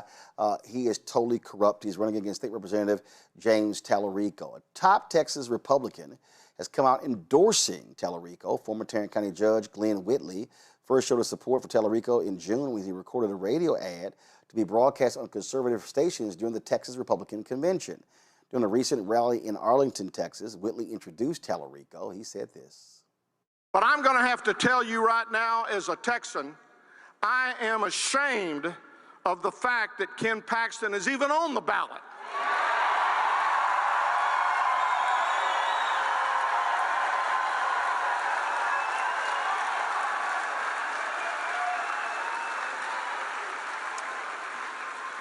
I believe him to be the most corrupt politician that Texas has ever seen. I picked up the paper this morning and read it, and I saw that in Allen last night he said, I'm excited to educate people about my record over the last 20-something years. Well, let me help him. He has avoided trial on securities fraud charges. He agreed to pay whistleblowers to resolve claims that they had. He was impeached by the members of his own party on allegations of bribery and abuse of office. His divorce proceedings have also received widespread publicity. Somehow he has managed to become a multi-millionaire while serving in public office. Now, he reportedly owns, I think, some 15 homes across this state and this country. No wonder he can't figure out where to vote.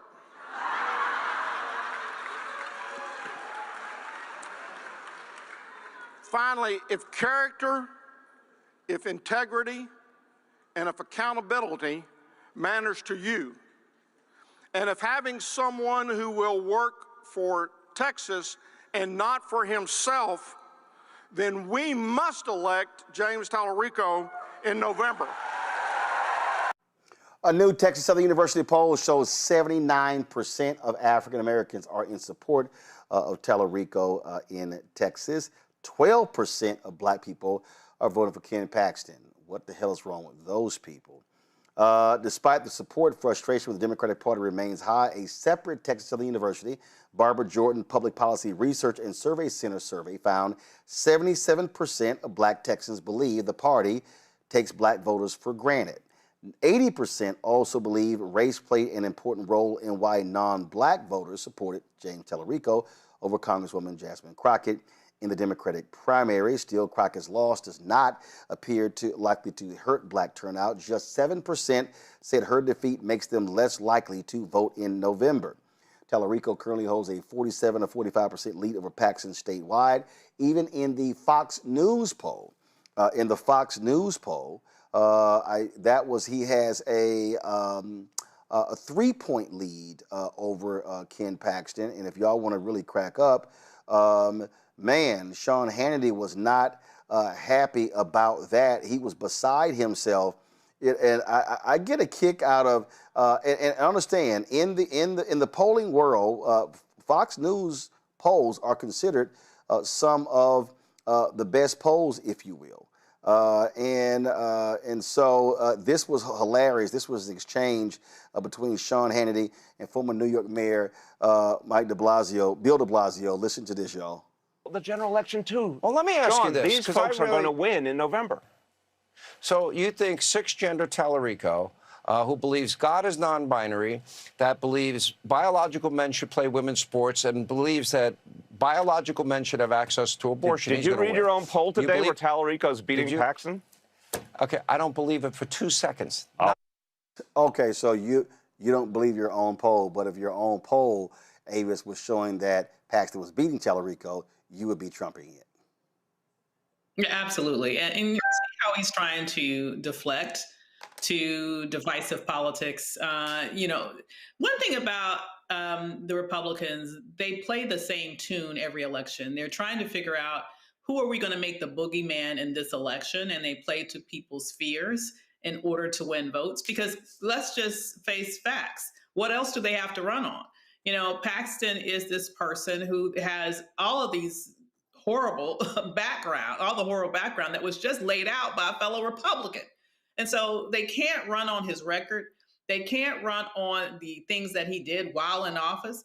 They can't run on the fact that apparently he let a pedophile go, because that's going to remind people about what's going on right now with the Epstein files. So they can't run on any of the substance. So they have to talk about less than 1% of the population and somehow make people afraid of them in order to try to get the vote, while at the same time ignoring the fact that their own polls are telling them it's not working. It's not working. Before I go to Larry and Greg, I remember you did a video a few weeks ago where you had some, let's just say, tough words for supporters of Congresswoman Jasmine Crockett, who were stirring people up on social media saying that we should just go ahead and let the white boy lose. I did my own discussion on this show where I said, if you are black and your ass don't live in Texas, shut the fuck up. Because my parents are there, my brothers and sisters are there, my nieces are there, my nephews are there. And Ken Paxton will be in absolute danger to black Texans. And by defeating Ken Paxton and voting for James Tallarico, then we literally are putting Democrats in a position of controlling the U.S. Senate, which means we can block the Trump's agenda. Control room, get that soundbite ready where Mike Johnson said if they lose the midterms, the Trump presidency is over.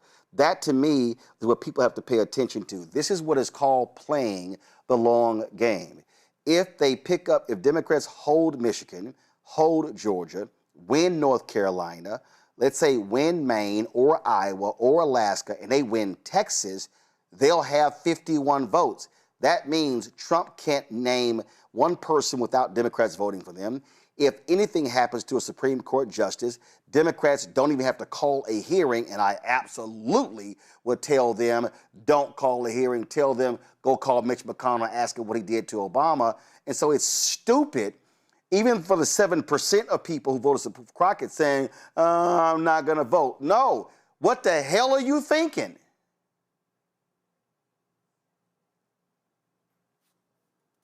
Avis, go ahead. Okay. Well, it does make me wonder what the hell are you thinking? I mean, because clearly these people have no good, not only do they not have no good intentions for you, they are actively harming you. And to me, the biggest issue is, as you alluded to, the control of the Senate. We like to forget now that Supreme Court appointees go through the Senate, and you don't need a 60-vote majority for that. You need a raw majority. If we allow the Republicans to maintain the Senate, even if the Democrats are successful in taking the House, then that means that Trump has 2 more years to replace people on the Supreme Court. It's already been rumored that Clarence Thomas may step down, that Alito may step down, allowing him the opportunity to put 2 40-year-olds in their places, which could be there for an additional 40 years. Wait a minute, Avis, wait a minute. Sonia Sotomayor has diabetes and travels with medical help. That's true. I mean, folk need to pay attention. Absolutely. These will have multi-generational impacts. And so instead of sitting here trying to be cute and say, oh, well, I'm just going to fold my arms up and not vote, understand that you're not only impacting what could happen in your lifetime, you're impacting the negative things that could happen in your children's lifetime, in your children's children's lifetime. Now's the time to man up, to woman up, and be strategic and think about the long game. This is not a plaything right now. This is about our lives. This is about our future. This is about our rights. And if you want to be able to stop that impending disaster that could be even worse than what we're already experiencing with this crazy ass right-wing Supreme Court, then you need to make sure that we are doing everything possible to put into place Democrats in the Senate so that they can control that. And that is critical in terms of making sure that we have Tallarico be successful in breaking the lockhole that Republicans have had in the Senate from Texas. Here's the thing for me, Greg, and I'm just going to use sports as a perfect example. Let's say it's a football game and your offense is trash.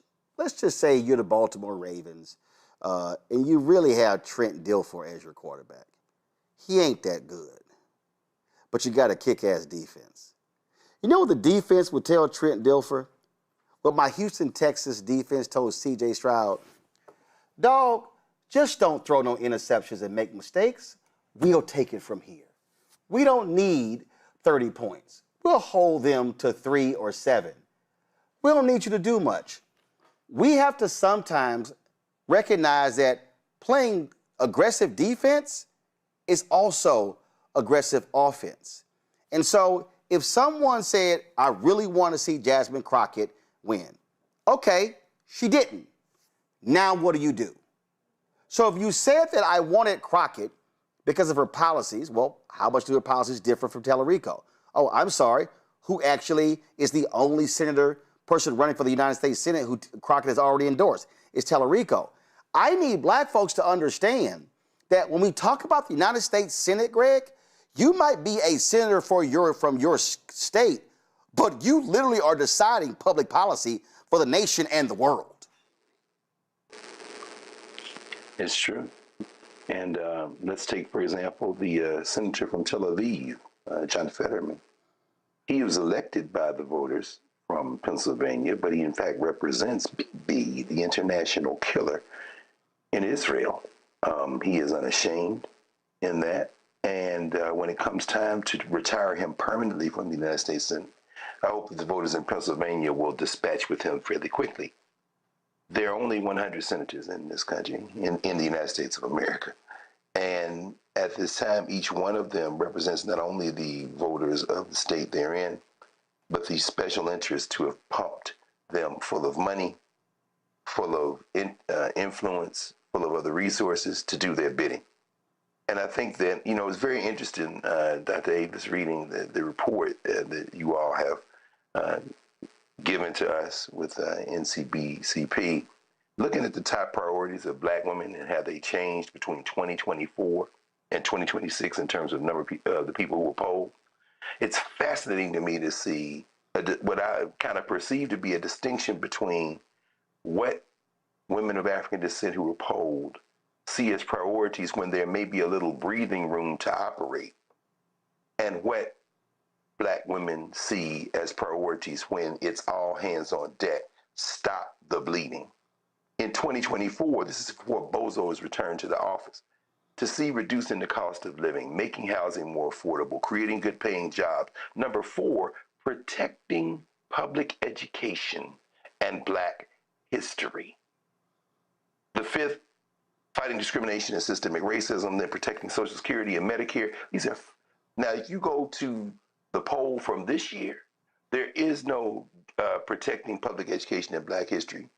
Number 1 is protecting Social Security and Medicare, then reducing the cost of living, then fighting discrimination and racism, then bringing down health care and prescription costs. Why? Because black women recognize, look, these white nationalists are after everything. So we must at least fight that battle to preserve the advances we have made. How does that relate to what you just laid out in Texas, Roland? It's very clear. We saw it in Michigan. Now, Melanie's right, looking at the returns, saying, okay, well, I knew that he was going to win. I wasn't at all sure because in Wayne County, many people of African descent were, to put it in the language of the Nation of Islam, hoodwinked, bamboozled, run amok, led astray.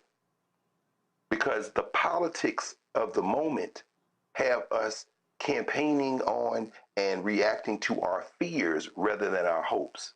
Now, whether it's Tallarico in Texas, whether it's Dr. El Sayed in Michigan, whether it is the black women who have broken through in places like New York with Avelia Chevalier, or Colorado with the lawyer Malat Quiroz, what you have is people articulating a vision of the society they want to live in rather than just playing that kind of defense. But the problem we have, and this is where the problem really comes in, I think, the problem we have is that too many establishment politicians do not campaign on, do not invest in, do not have a vision of what they want the society to be. What they have a vision of is, how do I advance my little interest and preserve my miserable little piece of real estate, perhaps at the expense of a larger vision. Tallarico was campaigning on a vision. Jasmine Crockett, who is an outsized political talent, who could easily be the governor of Texas, who could easily break Ted Cruz's political back when that seat comes open in a couple of years, who could choose to do any number of things. And let's be crystal clear, the road to the White House more often runs through the governor's mansion than it does the United States Senate or anywhere else.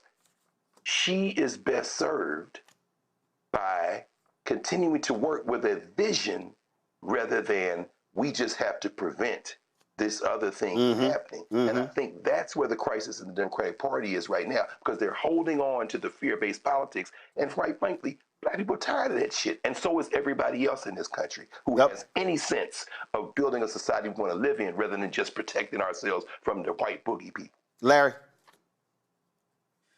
Yeah, Roland, you highlighted how important this election is. The other thing is, when you talked about the two polls, listen, Paxton's got 9 lives. And the other thing, he's one of the most, if not most corrupt politicians in the history of Texas.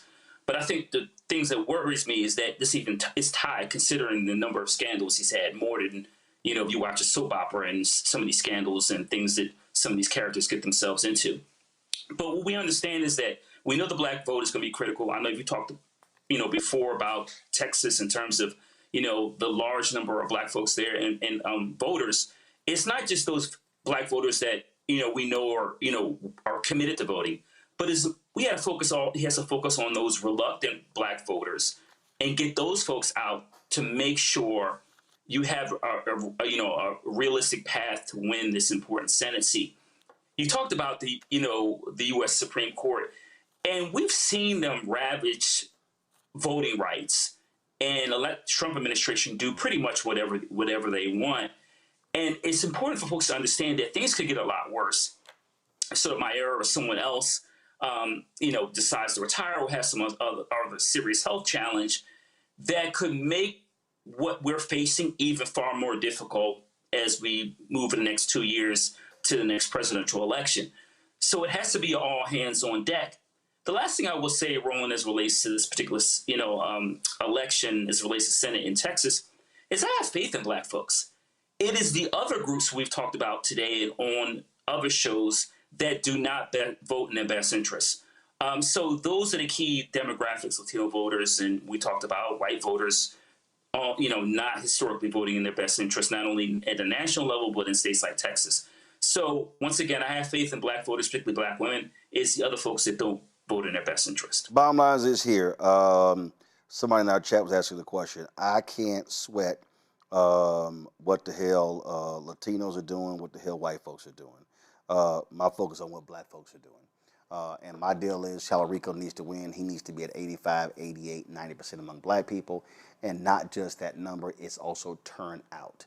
There are 4.5 million eligible Black people in Texas. If 70% of the eligible Black people vote in Texas, that's 3.1 million votes. Tallarico needs about 5.4 to 5.5 million to win. That means all he has to do is pick up between white people and Latinos another 2.4 to 2.5 million. Let me also remind people, Texas is 61% minority, Latino, Black, Asian American, Native American. Yet 61% of the people who vote are white. That is the difference in Texas.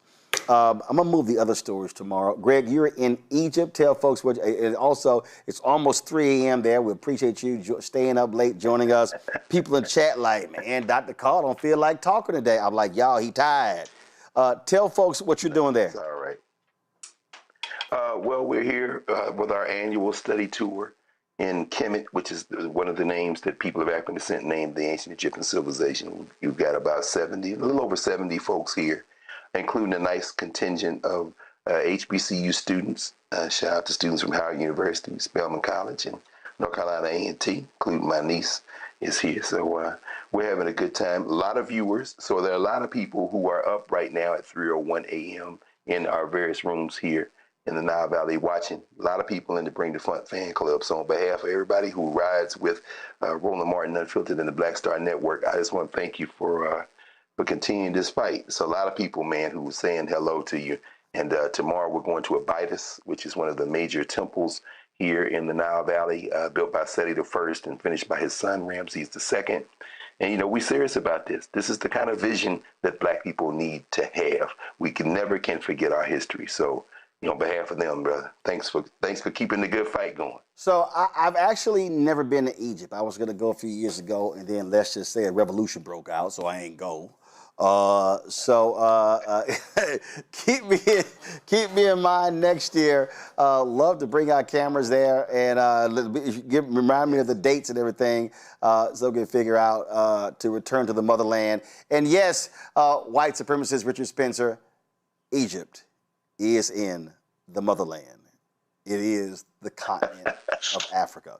But before we go, Greg, I don't know if you, Avis and Larry, caught yesterday's show. The end of yesterday's show, things got really insane with Robert Patillo. Robert decided to grab his flamethrower off of his wall, Greg, and walked us through how to connect his flamethrower to an AR-15.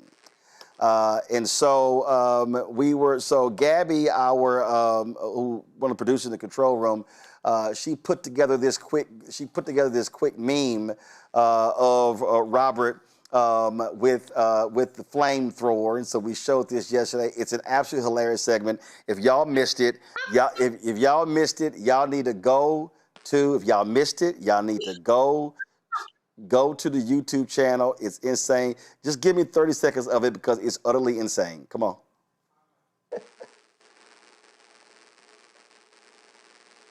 What the flamethrower people? Robert, is that real? Is that real? Of course it's real. It's a flamethrower. It looked like a damn toy. Your ass got a flame. Oh, see, this hooks onto the front of your AR-15. You can actually take this off. Oh my God! And hook that to the front of the rifle, so you can flamethrow directly from the rifle.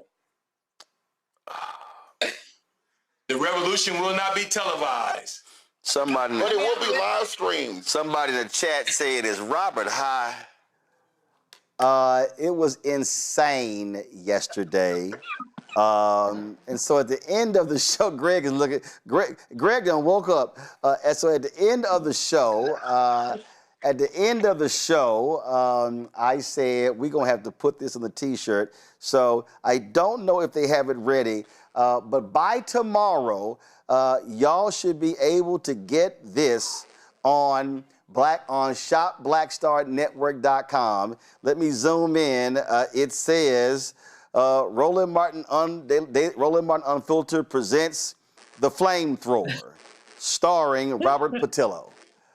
So this will be available on a T-shirt on shopblackstarnetwork.com. It was utterly insane yesterday, Avis. Well, he ready. He ready for the apocalypse. He's ready for any sort of war that people be talking about, all these wars, these race wars people be talking about. He ready for zombies. He ready for anything. I'm like, be prepared for everything. Clearly, if something goes down, I'm going to Robert's house. Larry?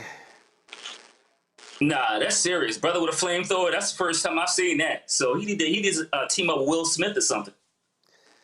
Greg, that boy crazy. Yeah, but I tell you, man, sometimes you got to be armed. What did Malcolm X say? I don't know what Ida B. Wells said. She said a Winchester rifle should occupy a place of honor over the hearth of every Negro home. So Robert just channeling that Ida B. Wells spirit, and you got her portrait up there in the studio. So Ida lives. Indeed. All right, Dr. Carr, appreciate it, Frat. Larry, I appreciate it, Frat. Avis, I appreciate it. Thank you so very much for being on today's show, folks. That is it for us. I appreciate y'all watching us. If y'all on YouTube, y'all should be hitting the like button. Y'all, we should easily be at 1,000 likes. So come on. By the time we end this show, let's be at 1,000 likes. Do me a favor. You want to support the show, join our Bring the Funk fan club. Our goal is to get 20,000 people contributing on average $50 each a year, $4.19 a month, 13 cents a day. Of course, it allows for us to do what we do at all the shows on the network. You want to give via Cash App, use a Stripe QR code. You see it right here. That's also for credit cards as well. Checks and money order, make it payable to Roland Martin Unfiltered, P.O. Box 57196, Washington, D.C. 20037-0196. PayPal's R. Martin Unfiltered, Venmo RM Unfiltered, Zelle, Roland at RolandSMartin.com, Roland at RolandMartinUnfiltered.com. Go download the Black Star Network app, Apple phone, Android phone, Apple TV, Android TV, Roku, Amazon Fire TV, Samsung Smart TV. If you want to get our Roland Martin Unfiltered swag, go to shopblackstarnetwork.com. Our hats, t-shirts, hoodies, wall art, mugs, you name it, all sort of stuff there. Shopblackstarnetwork.com or the QR code in the bottom right-hand corner. Also, folks, if you want to get these products here from our black-owned companies, folks, we got, you name it, our marketplace. We've got golf balls, man. We got candles. We got hair care products, skin care products. We got baking mix, man. We got all sorts of stuff. More than 50 black companies on shopblackstarnetwork.com. So do me a favor, y'all, and go check it out. When you buy products from there, we got black-owned toilet paper and tissue paper. When you buy products from there, you also are supporting this show as well. So shop blackstarnetwork.com. Download the app, fan base. Follow me at Roland S. Martin. Folks, that's it. I'll see y'all tomorrow right here. Yes, I'm representing my high school. The reason, the colors of the show you see right here, my high school, Jack Yates High School, Houston, Texas, Magnet School of Communications. So this was the JY Vote shirt they gave me. So I'm representing JY, the trade in H-Town, Houston, 3rd Ward. That's how we do it. All y'all who went to Worthing and Sterling and Booker T. Washington and all the other little inferior high schools, Willow Ridge, Madison, I'm sorry. Y'all can't be Yates. And plus, the other thing is, why I also love JY, is why I love wearing the old Houston Rockets colors. Because when Moses Malone was there, it was the same red and gold. I'm going to see y'all tomorrow.